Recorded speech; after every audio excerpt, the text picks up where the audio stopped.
nós estávamos falando sobre os efeitos, né? Sobre as causas da culpa, na verdade. Né? Falamos sobre uma das causas da culpa, aquilo que acarreta a culpa, o sentimento de culpa, né? Negativa, aquela culpa que não se livra, aquela culpa que pesa, aquela culpa que, vamos dizer assim, é, subjuga a alma, aquela culpa que leva a alma a enfermar. Uma das causas dessa culpa são expectativas irreais, né? Aquilo que a gente coloca para nós mesmos que é inatingível, aquilo que os outros colocam para nós que se põe como metas inatingíveis e que porque a gente não atinge, a gente se frustra, né? Se coloca um jugo muito pesado, né? Certas coisas que realmente a gente só depende do amor e da graça de Deus para que a gente supere, a gente não pode simplesmente cobrar, né? Algumas ações nossas que são ações externas, exteriores e são inatingíveis, né? Nós falamos também do mau desenvolvimento da consciência, a ideia de uma culpa que advém de uma má formação da nossa consciência, quando a gente pensa que o nosso relacionamento com Deus é baseado numa espécie de serviço forçado, né? De trabalho forçado, como se fosse uma relação de escravidão, que Deus está como juiz severo, como alguém que está com um chicote na mão, pronto a nos castigar, e que a nossa disponibilidade com Ele é uma disponibilidade provocada pelo medo, pelo temor, né? Pela ideia de um Deus que, claro que Deus ele é um Deus de justiça, mas a ideia de que Ele está pronto para nos castigar e que nós somos alvos da sua ira severa, e quando na verdade devemos confiar na bondade e na misericórdia de Deus, e servirmos a Ele com amor e não com uma ideia de subserviência, né? De medo, de temor pelo aquilo que nos pode causar, temor pelo inferno, né? Crentes que servem ao Senhor com medo do inferno, na verdade não porque amam ao Senhor. Falamos também sobre a influência sobrenatural quando o próprio diabo nos acusa diante de Deus, e apenas para ilustrar essa última parte, depois os irmãos vejam a passagem lá de Zacarias capítulo 3, versículo 1 a 5, quando Zacarias ele tem uma visão e vê Josué, que era um sacerdote, né, da época, com as roupas sujas, e o diabo ao lado dele acusando diante do Senhor, né? Então a gente sabe que Satanás também pode se aproveitar, às vezes até de um sentimento que tenhamos, né, de não nos desvencilharmos da nossa culpa, e ele nos acusar diante disso, enfermar a nossa alma, né? Agora nós vamos falar sobre os efeitos da culpa. Nós estamos falando da culpa negativa, né? A culpa negativa é aquela culpa que procura encontrar em si a própria solução e não em Deus. É aquela culpa que incide sobre nós, né? Que faz com que os nossos sentimentos fiquem pesados, a nossa alma enferme. Os efeitos dessa culpa, né? A culpa negativa leva à autocrítica e à autocondenação. E nós vamos falar um pouco sobre isso encerrando nossa aula, né? A ideia de uma culpa que não depende da graça de Deus, uma ideia de uma culpa que não depende do favor de Deus, mas depende dos nossos esforços, né?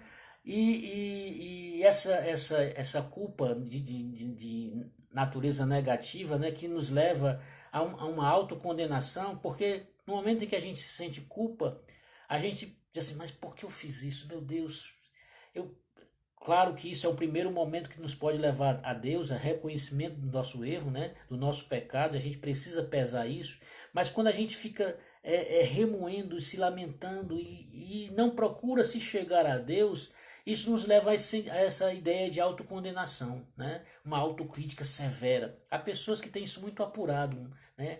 Esse sentimento de autocrítica, de autocondenação. E a gente precisa, então, nos livrar disso. Pensamentos defensivos é outra questão que nós devemos ter cuidado, né?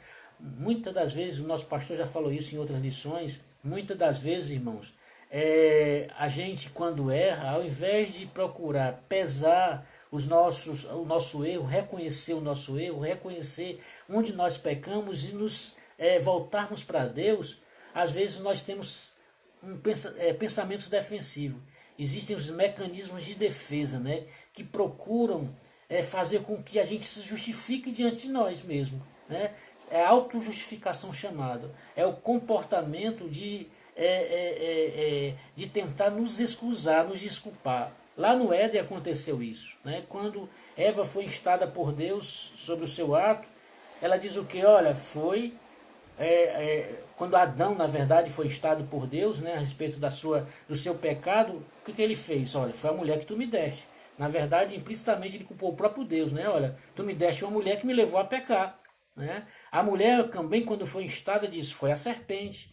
E essa ideia mostra, né, a tendência de termos esses pensamentos defensivos. Sempre querer nos defender, né, nos auto-justificar, mostrar várias razões porque que nos levaram a cometer as nossas más ações, ou até mesmo atribuir isso ao comportamento alheio. Dizer assim, olha, na verdade eu só fiz isso por conta de fulano, porque ele agiu assim, porque ele disse isso. E quando na verdade nós precisamos pesar as nossas ações diante de Deus. Saber que de fato nós erramos, transgredimos a lei do Senhor, mas aí recorrermos a Ele e não usarmos desse subterfúgio, né, desse recurso de uma espécie de mecanismo de defesa que é próprio do homem, né, de sempre se excusar, de se auto-justificar ou de atribuir o seu erro a algum contexto, né, da vida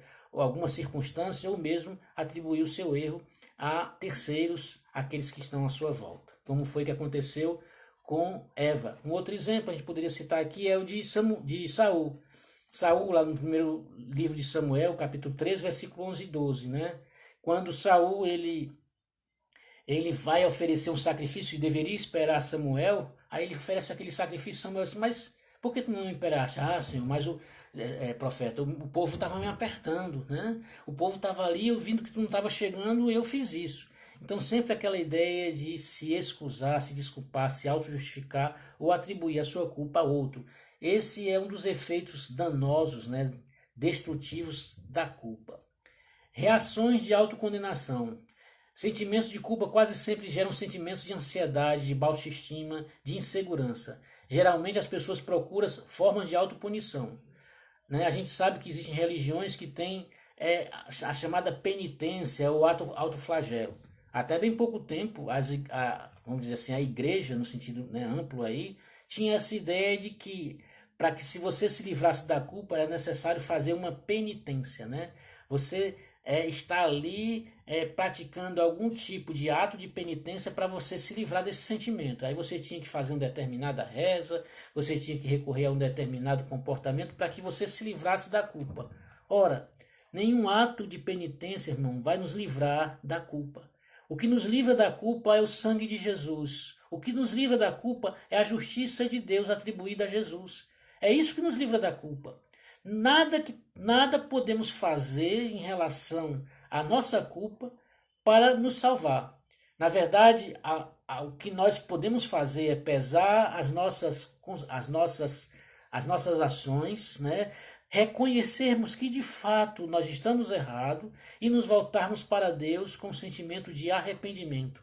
O arrependimento envolvendo o que? Assim, de fato, errei e não quero mais errar. Eu não quero mais voltar atrás. Eu quero mudar de atitude, eu quero mudar de trajetória e me voltar para Deus. É isso que nos livra da culpa e não algum tipo de ato de penitência. Infelizmente, hoje, até mesmo no meio evangélico, existe ainda alguma desses pensamentos de penitência, né?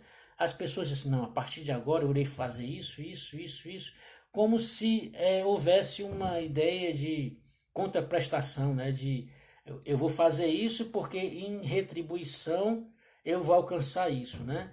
Eu vou fazer tantos dias de oração ou tantos dias de jejum para de alguma maneira alcançar o perdão de Deus. Na verdade, o perdão de Deus é alcançado através de Jesus, da justiça de Cristo realizada na cruz. Amém? Nós não podemos praticar nenhum ato que nos leve à condição de sermos aceitos por Deus. A penitência não tem base bíblica nesse sentido, né? De depender de um ato humano. Amém? O que nos cabe é apenas reconhecer o nosso erro e se voltar para Deus e depender do seu favor imerecido. Um outro efeito da culpa é a dor moral. E isso é terrível, né? Isso abate de forma muito assim drástica as pessoas, né?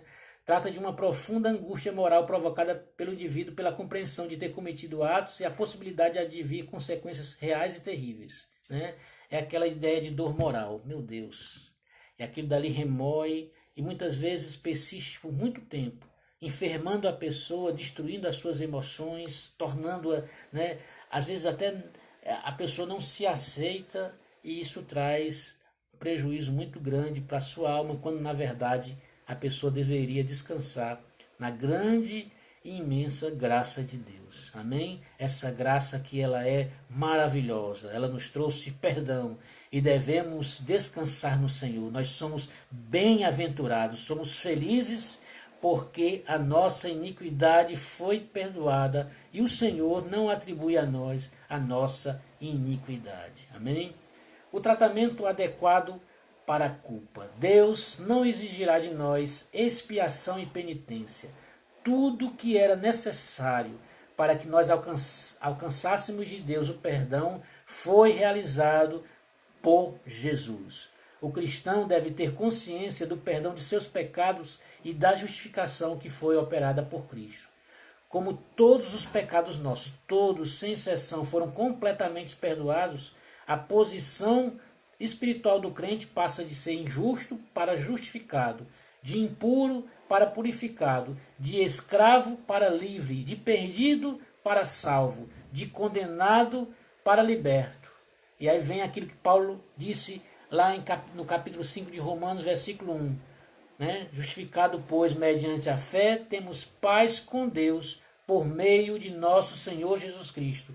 E aí, lá no capítulo 8, versículo 1 de Romanos, ele diz assim: agora, pois, já nenhuma condenação há para os cristãos em Cristo Jesus. Ele nos libertou do império das trevas e nos transportou para o reino do Filho do seu amor. Amém? Então, todos nós que passamos pela experiência do novo nascimento, nós sabemos que não há mais razão para nós remoermos os nossos pecados do passado. Amém? Tudo ficou na cruz. Nós vivemos uma novidade de vida, né? Não há nenhuma autoridade do inimigo de nossas almas para nos acusar. Estamos escondidos em Cristo e o próprio Deus nos vê através de Cristo. Ele enxerga a justiça de Cristo e não as nossas injustiças. Não temos mais nenhuma dívida. Todo escrito que era contra nós foi cancelado. Ele removeu inteiramente, cravando-o na cruz. É o que está dito lá em Colossenses capítulo 2, versículo 14. Logo, a culpa, essa ideia de culpa subjetiva, esse pesar, né, essa tristeza pelo erro que nós cometemos, nós deixamos na cruz. Nos lançamos diante da cruz, reconhecendo que Jesus morreu por nós. E Ele agora realizou toda a justiça de Deus. E sobre nós não pesa nenhuma condenação, já não há mais o peso da condenação sobre nossas vidas. Que nós possamos então, irmãos, nos reconhecer, né, que a culpa ela é necessária para que a gente seja conduzido ao arrependimento. Mas, né, ela não pode ser um sentimento que perdure a ponto de fazer enfermar o nosso coração e a nossa alma. Amém? Que o Senhor possa livrar cada um de nós de sentimentos de culpa que venham destruir a nossa saúde física, a nossa saúde emocional e a nossa vida espiritual. Amém, irmãos? Com isso, nós finalizamos, né? Só para finalizar, conforme está a conclusão da nossa lição. A culpa tem aspectos positivos e negativos. Algumas vezes a culpa nos leva a confessar o pecado e agir de modo mais construtivo. Outras vezes ela se torna nociva quando perdura sob a forma de influência paralisante. É sobre essa última faceta que nós devemos evitar. Precisamos entender que somos aceitos por Deus, recebemos o perdão incondicional quando confessamos nossos pecados e temos a garantia que um dia nós iremos alcançar os padrões divinos por causa do que Cristo fez e está fazendo por nós. Amém? Deus os abençoe, irmãos.